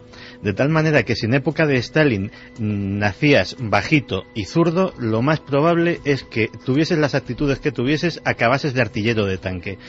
Con lo cual, en una época en que tener una bomba atómica no era nada, por la sencilla razón de que no tenías cómo colocarla en el país enemigo. No había bombarderos transatlánticos hasta bien entrada la década de los 50. Era una carrera por conseguir ese avión que colocase esa enorme todavía, porque eran además unos aparatos muy voluminosos, bomba en el territorio soviético o en el territorio americano. Y había que aligerar peso y aligerar habitáculos y dejar mucho espacio para la carga y para el combustible. Y cuantos más pequeños fueran los pilotos, mejor. Si los había naturales, bien, pero si había que fabricarlos... Esto me recuerda una referencia literaria que no me resisto y que seguro que a ti te encantará. Es ese maravilloso libro de Stephen King que se llama Danza Macabra, que es una revisión de la historia del terror. La escena del Sputnik. Exacto, la escena del Sputnik. Él recuerda perfectamente, Stephen King, como en uno de los veranos de su infancia estaba viendo una película de miedo en un cine en Maine y de repente el dueño de la sala interrumpe la proyección que estaba asustando moderadamente a la audiencia. Interrumpe la proyección, se baja hasta donde están las pantallas, levantando los brazos y haciendo aspavientos, y da una noticia. La Unión Soviética ha puesto un satélite sobre nuestras cabezas. Se desató el pánico. ¿Por qué?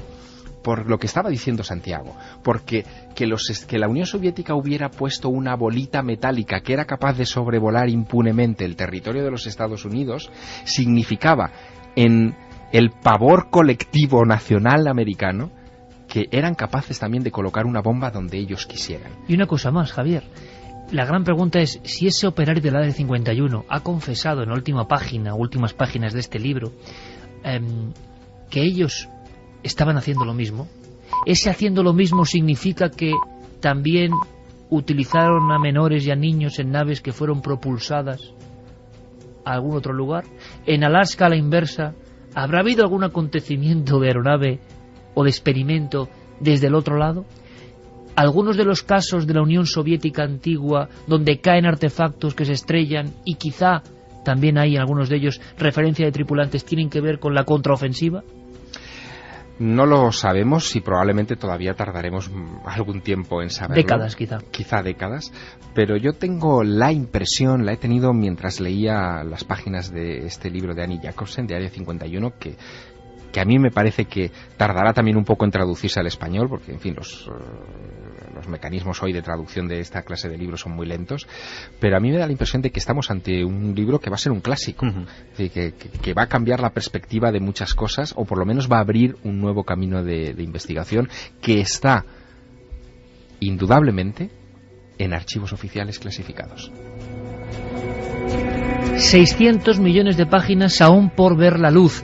Y en toda esta historia, extraterrestres o no, hay una cosa indudable, siempre presente. Hace poco me contaba un buen amigo una historia de la Unión Soviética, del batallón 101, me puso la sangre mala, sinceramente, cuando me lo contaba, los horrores del infierno blanco en la URSS, antes de ser la Unión Soviética.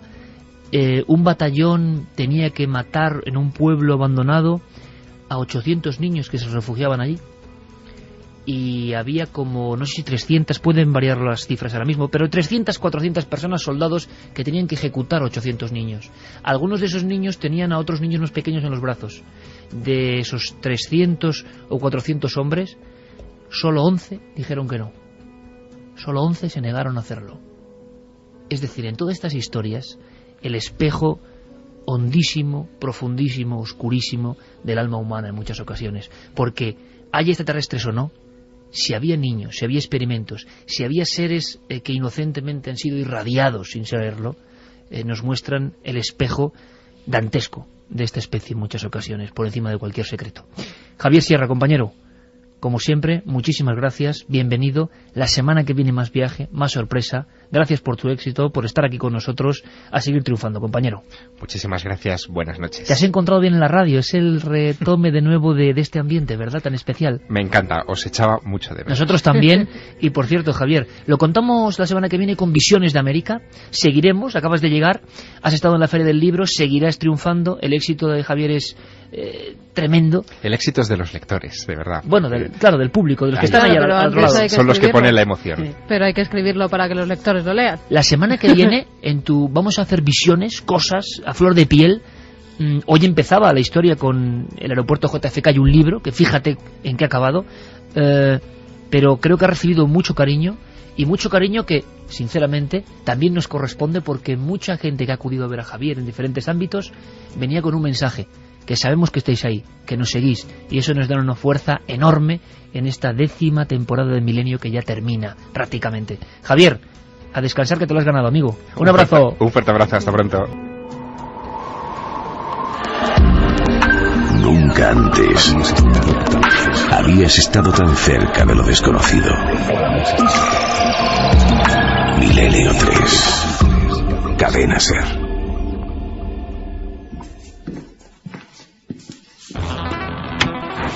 Alternativa 3 era un episodio más, un capítulo de una serie de mucho prestigio en Inglaterra que se llamaba Informe Científico.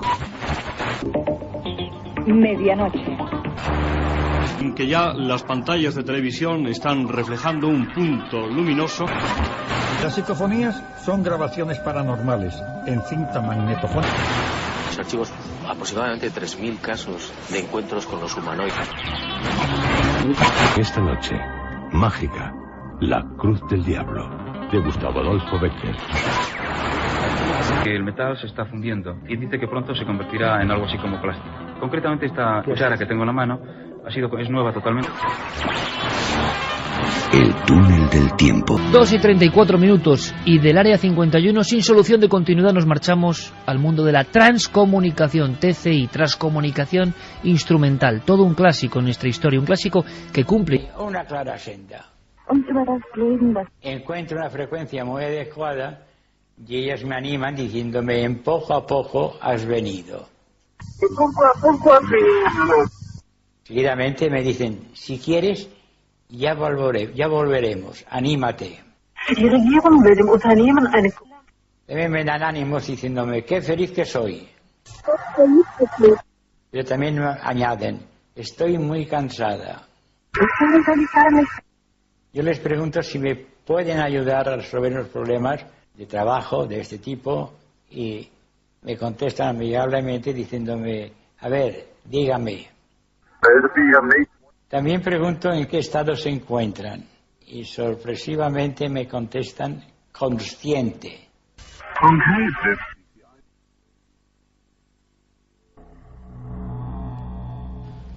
Ha causado también bastante perplejidad, porque algunas voces son muy claras.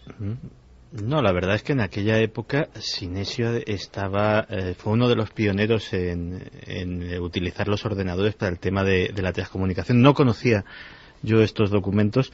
Sí que me dejó muy impresionado en su día por plantear uno de los experimentos más ingeniosos sobre otra forma de transcomunicación, que es la Ouija. Sinesio utilizaba el ordenador y una serie de sensores para hacer tableros de Ouija ciegos, es decir, tableros de Ouija en los cuales no figuraban las letras eran colocadas al azar y solamente el ordenador sabía a qué letra correspondía cada cuadrícula. La gente que estaba reunida no, solo veía unos cuadraditos, todos en blanco, sobre los cuales se movía el vaso. Y lo realmente meritorio es que en aquellas sesiones conseguía también mensajes. La verdad es que a mí me ha dejado con mucha curiosidad este trabajo y investigaré a ver de qué se trata, ¿no? Diego Marañón, buenas noches, compañero. Hola, Iker, ¿qué tal? Sin duda el tema de la transcomunicación no puede abordarse en un solo túnel del tiempo, porque ha habido muchos investigadores, algún que otro misterio, alguna que otra tragedia, algunas comunicaciones aparentemente, e imagino que también fraudes y equivocaciones. ¿Qué es lo que hemos escuchado? Pues lo que hemos escuchado es uno de los experimentos que Sinesio Darnell, que es químico industrial, como decíais, técnico en microbiología y además diplomado en química, realiza con su ordenador. Él lo que hace es, mediante un sencillo sistema, en la entrada de línea del ordenador, conecta un emisor de frecuencia y selecciona las que él considera que son las mejores frecuencias para obtener esta clase de inclusiones. La preferida, por cierto, de Sinesio Darnell son los 9000 kHz, es un dato que él da de vez en cuando, y bueno, esas frecuencias quedan grabadas en el disco duro del ordenador y es lo que acabamos de escuchar, unos diálogos que desde luego no tienen tanto en lo que compararse, ¿no? No hay esta clase de documentos tan largos, tan claros, que la verdad, si uno lo piensa, se parece bastante a esos audios que se pueden conseguir hoy en día con esos generadores de voces, ¿no? De tal claridad que tienen. Exacto, tal claridad, y que recuerdan un poco la película Frequency, casi, de alguien hablando con una persona al otro lado. Pero también recuerdan a emisoras de radio, ¿no? También recuerdan por la claridad algunas, claro, ¿no? A una emisora de radio de la que se han extraído tan solo fragmentos que son los que contestan a esas preguntas. Sí, desde luego no es el típico sonido psicofónico al que estamos acostumbrados. Aunque algunas a mí me han parecido bastante extrañas en su forma, y sin embargo otras me parecían muy claras. Conocemos a Sinesio, le veo absolutamente incapaz, yo lo digo aquí clarísimamente, de cualquier tipo de fraude. Ahora bien, que accedas a una información que tiene un origen natural y que se prolongue, porque hay alguna que parecía muy clara, ¿no? Y otras, sin embargo, que parecían con un tono como de alemán. A mí se me han dado un poco de impresión, sinceramente, ¿eh? Y otras que parecían de alguien sudamericana. Vamos a volver a escucharlo. Es que yo creo que merece la pena. Vamos a centrarnos hoy casi en la figura de Sinesio, si os parece. Ya hablaremos de más transcomunicación en futuros túneles del tiempo. Merece la pena. Era mucho más largo el asunto, pero vamos a centrarnos en Sinesio porque tiene mucha enjundia. Escuchamos de nuevo el documento y además quiero saber vuestra opinión. Es que es algo extraño. Conocemos al bueno de Sinesio, sabemos de su honestidad absoluta, de quizá la persona que más horas ha estado grabando y pionero en la explicación de todo esto. Tiene un peligro, ¿eh? Y de eso vamos a hablar, Ponemos de nuevo esta grabación porque a los tres nos ha dejado fríos. Sinesio explicando estos diálogos con una naturalidad, repito, tremenda. ¿Y qué os inspira a vosotros esas voces? ¿Qué os inspira? ¿Qué os nace de dentro al escucharlas? ¿Que son perfectamente naturales o que aún en su eco tienen algo raro? Escuchamos.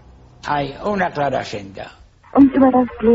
Encuentro una frecuencia muy adecuada y ellos me animan diciéndome en poco a poco has venido.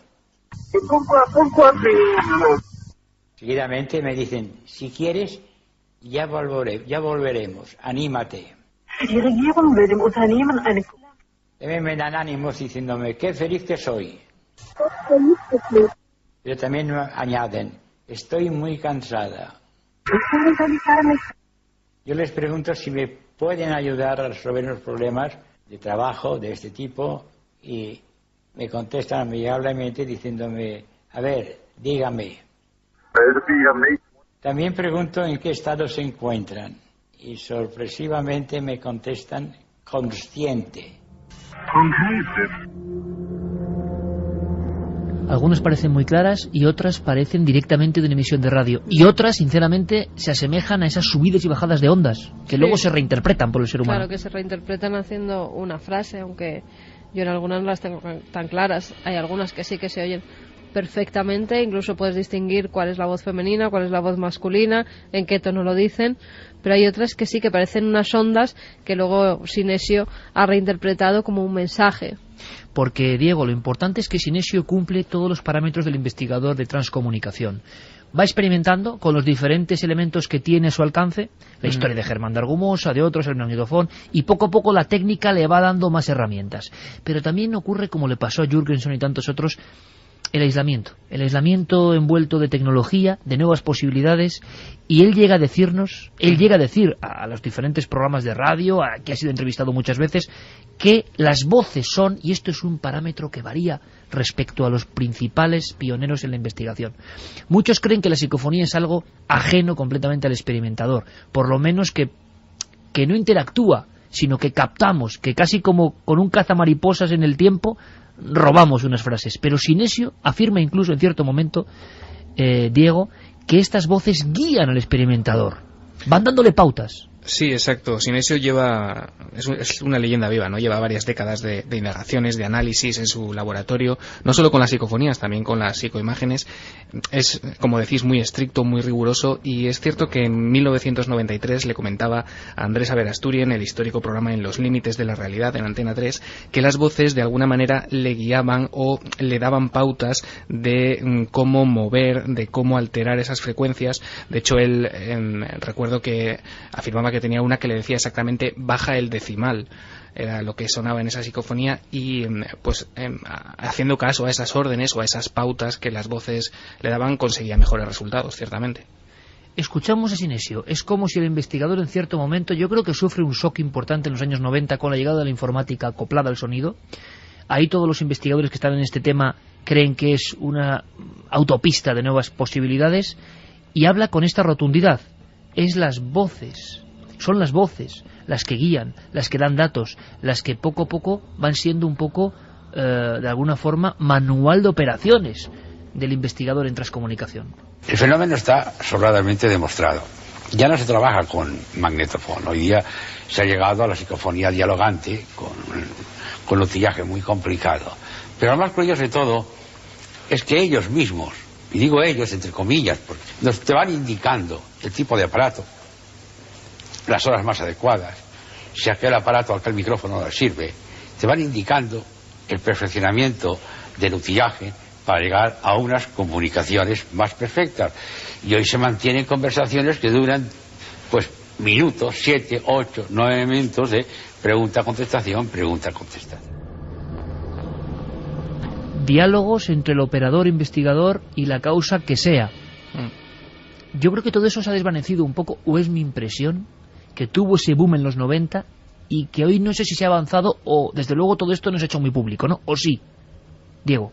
No, yo creo que en ese sentido, creo que el máximo exponente de esta clase de diálogos tan extensos y desde luego haciendo caso a las voces ha sido Sinesio Darnell. Creo que quedó en ese punto, como dices, supongo que fue un shock la introducción de la informática aplicada al campo de las psicofonías, y yo creo que las nuevas investigaciones no van precisamente por ahí. Vamos a escuchar un fragmento que de verdad creo que es como un mazazo por la fuerza que tiene. Siempre hay psicofonías que marcan un antes y un después. Una de ellas decía, si no me equivoco, oiga. En muchas historias de investigadores, la primera psicofonía es como una llamada de alerta, como casi un descolgar el auricular al otro lado. Y esto ocurre, y Sinesio lo contaba, también con mucha corrección y mucha naturalidad. ¿Por qué es importante esta psicofonía para él? Oiga. Es una voz que mientras estaba en marcha el ordenador y mientras yo hacía pruebas de unas conexiones, entra una voz que con mucha claridad llama mi atención diciéndome oiga.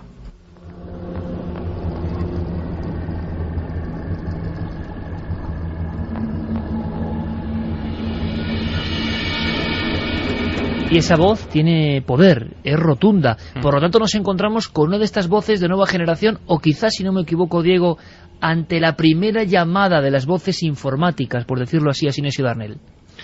Probablemente sea una de las primeras inclusiones que Sinesio Darnell obtuvo por ordenador. Además es una psicofonía histórica porque se incluyó y se hizo muy famosa al estar incluida en la cinta de cassette que se regaló con el número 2 de la revista Más Allá en abril del 89, y años más tarde, en julio del 98, con aquel famoso CD que apareció con la revista Enigmas. Como tú dices, es como si alguien al otro lado, sea quien sea esté donde esté, descolgase una especie de teléfono y le diese paso, ¿no?, al investigador.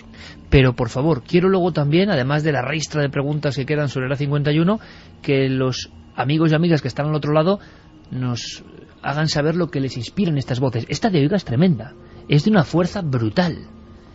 Aparece a final de los 80 en los primitivos ordenadores entonces de Sinesio Darnell. Es como una llamada de atención. Es clarísima. Oiga.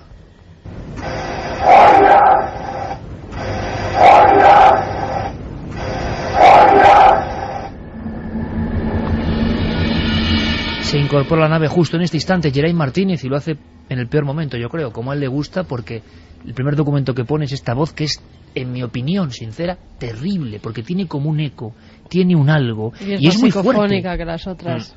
Es así. ¿Y por qué notamos que es más psicofónica? Porque es quizá menos electrónica, tiene menos pozo electrónico. Claro, porque parece que esta está hecha de otra forma, no con esas ondas. A lo mejor no estaba utilizando esas ondas de radio para intentar obtener psicofonías, está utilizando otro método y parece más fantasmal, más psicofónica, más espectral.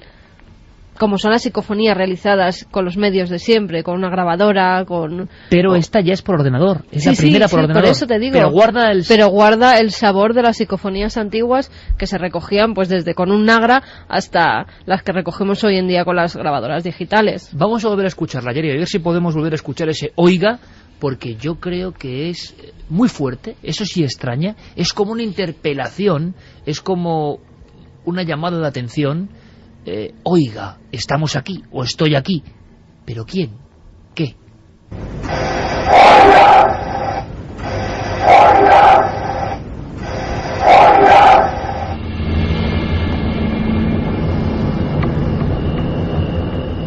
Sinesio es el ejemplo de un hombre consagrado a una tarea, yo creo que ingrata. No me imagino el eco que tuvieron sus pesquisas en el mundo de lo intangible, de lo prohibido absolutamente, siendo él un científico. Y rompiendo una lanza, porque además conocemos a Sinesio y le mandamos un fuerte abrazo, porque el hombre ha tenido sus achaques, es un hombre ya muy veterano, y hemos podido compartir más de una comida y más de una charla con él. Y es un hombre que cree en lo que hace, pero que eso es paulatino, poco a poco va estando convencido de que esa realidad traza contacto con él, y eso, como decía antes Carmen, suele ser peligroso en la transcomunicación instrumental. Aquí viene una de las explicaciones, o uno de los argumentos, para una de las voces clásicas de la historia de las psicofonías españolas, de esas de grabadora, antes de los ordenadores, pero que corresponde a Sinesio Darnel, y es que poca gente sabe desde luego mucha de Argumosa o de otros investigadores. Darnel ha quedado más en la sombra, más de laboratorio, más silencioso quizá. E incluso algunas de sus psicofonías sí que han sido atribuidas, por ejemplo, a Germán de Argumosa. Yo me he encontrado en algunos libros y en algunas webs que, por ejemplo, esta que vamos a escuchar se la atribuyen a Argumosa cuando en realidad la obtuvo Darnel. Claro. Es que ha habido incluso cambio de papeles, creo que de forma inconsciente, ¿no? Sí, claro. Argumosa era el famoso contador de las historias y muchas veces las voces pertenecían a los experimentos de Darnel. Y sin duda esta es absolutamente escalofriante y clásica. Pero ¿cuál es su historia? Diego, ¿cuál es su historia? Pues la historia la cuenta Sinesio Darnel en el programa Fuerzas Ocultas de Televisión Española en Hombre, con Juan José Plans, ni más ni menos. Exactamente, con Juan José Plans. Y es una psicofonía que él graba junto con sus alumnos. Hay que decir que Sinesio Darnel, además de investigador de transcomunicación, es profesor. Y, los alumnos incitados por la curiosidad, ¿no?, que les produce esta actividad de su profesor, le incitan a hacer esta grabación en un cementerio y, Sinesio lo contaba. Bueno, qué interesante y qué maravilloso hubiera sido tener un profesor como Sinesio Darnel, ¿no?, que en las prácticas te hacía ir a hacer alguna que otra psicofonía. Desde luego no está nada mal. Bueno, algún profe de periodismo que se anime. Claro que sí. Que lleve a sus alumnos. Pero Sinesio lo hacía, en este caso, casi obligado por ellos. Habían encontrado un sitio donde al parecer o pasaban cosas o se contaban historias. Yo creo que Sinesio Darnel no se esperaba, ni en el más loco de sus sueños, encontrarse ahí precisamente una de las psicofonías más tremendas. Primero él lo explica con detalles. Esa para mí es una de las psicofonías que más me ha impresionado. Hice exactamente yo qué hago aquí. Y estaba y vuelvo a repetirlo, me vi forzado, porque casi me llevaron a rastras unos alumnos a hacer un pequeño ensayo en un cementerio, un pueblecito pequeño. Hicimos el análisis sonográfico y desde luego no aparecen las características de una voz humana. Entonces, no fue realizada por ninguna garganta. Decía Darnel a Juan José Plans en su día, no estaba realizada por ninguna garganta. Es una declaración fuerte, no sé si se habrá podido comprobar esto o no, pero lo que sí sé es que generaciones enteras de seguidores del misterio nos hemos estremecido con esta voz, porque esta sí que es de un niño, yo creo que es clarísima, se ha puesto decenas de veces en la radio española, pero ahora sabemos, gracias a Sinesio, que fue en un pequeño pueblecito en la provincia de Barcelona y que allí con los alumnos, con más personas, surgió esta voz. Y es que es la voz, siempre la escuchamos así, de un niño que parece perdido y que muchas veces Argumosa en su selección de voces a veces la llevaba también, y entonces claro, había esa confusión, pero era de Darnel. El niño decía como al éter, como perdido, como sin saber por qué estaba ahí. ¿Y yo qué hago aquí?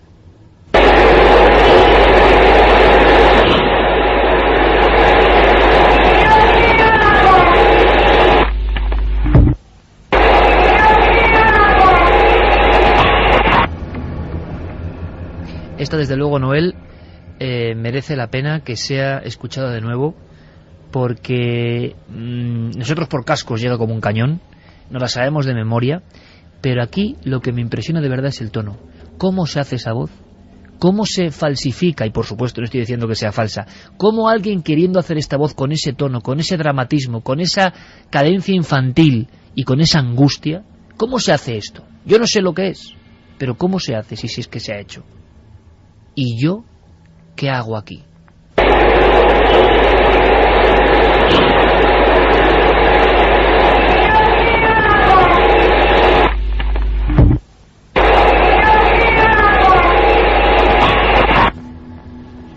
En un pequeño pueblecito, en un cementerio, desde luego inolvidable, y sí es cierto que no se parece en nada a las informáticas, ¿eh? A nada. Además hay un primer golpe o chasquido fuerte, muy fuerte, como ¡pum! Y luego enseguida entra la voz de ese niño o ese ser pequeño, y yo qué hago aquí, como si estuviera perdido en este cementerio o no supiera que él estaba enterrado en alguna de esas tumbas cercanas. El misterio de la psicofonía y voces sin rostro, editorial Petronio en su día.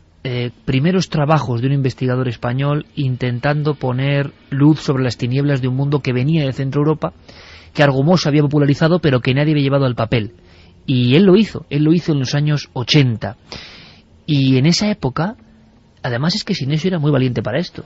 Las primeras fotografías de un laboratorio clásico, de un investigador que todos mirábamos con anhelo, ¿no? Diciendo, aquí está la ciencia buscando el misterio, eran las fotos, las imágenes del cuarto de Sinesio Darnell con todo tipo de aparatos. Invirtió una gran cantidad de dinero para, con elementos rudimentarios y algunos importantes, grabar cosas.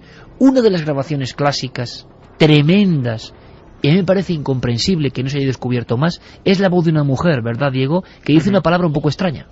Sí, supongo que todo el mundo la conoce también porque también se ha radiado infinidad de veces. Dice adimensional, es adimensional. ¿De dónde sale? Pues es la respuesta a una pregunta que Sinesio Darnell en una de sus experiencias hace sobre el origen de estas voces, porque Sinesio tiene la sospecha, o tenía la teoría, es el creador de una hipótesis que expone la existencia de una especie de zona llamada interfase, de una especie de limbo, donde para él existen o están aglutinadas todas estas entidades que supuestamente se comunican y que también serían las responsables de ciertas acciones o apariciones a nivel físico, lo que podrían ser fantasmas o espectros y cosas de este estilo.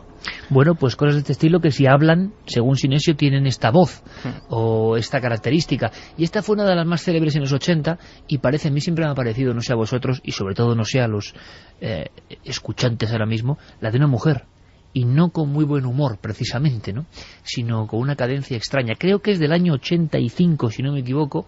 Ha surcado las ondas de la radio en muchas ocasiones y es muy rara, es que es muy extraño, es que esto yo no sé qué es, pero desde luego no es fácil de hacer.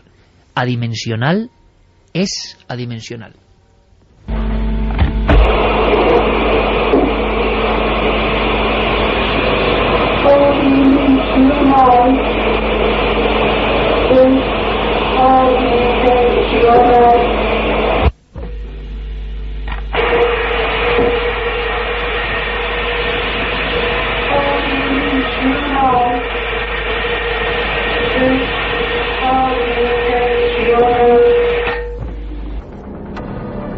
¿Cómo suena esta voz tanto tiempo después?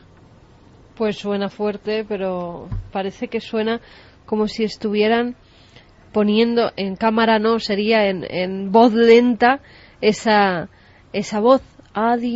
¿Sabes? Porque dice las sílabas muy separadas. Es como si que no digo que sea esto, pero es como si con un equipo de los que tenemos hoy en día y todos los programas pudiéramos ralentizar esa voz. Es una voz muy extraña, Santiago, tanto en contenido, en duración como en claridad, hay que decirlo. Sí, la verdad es que es una voz fantasmal en cuanto a que parece una mezcla de lamento, de voz, de... sí se identifica una mujer. Yo fíjate que estaba por decirle a Noel, ¿tú crees que ahora mismo podríamos esa voz acelerarla un poquito? Pues ahora mismo no, pero a la vuelta igual sí. Lo intentaremos, lo veremos, igual... Claro, porque parece que está, ¿verdad? Lo veremos. Ahora llegan las noticias con toda la información para estar al minuto conectados con la actualidad. Y después nosotros seguimos. Todavía nos queda un trozo de túnel del tiempo y nuestro dossier con un tema polémico y más ahora, la alimentación y y lo que está pasando.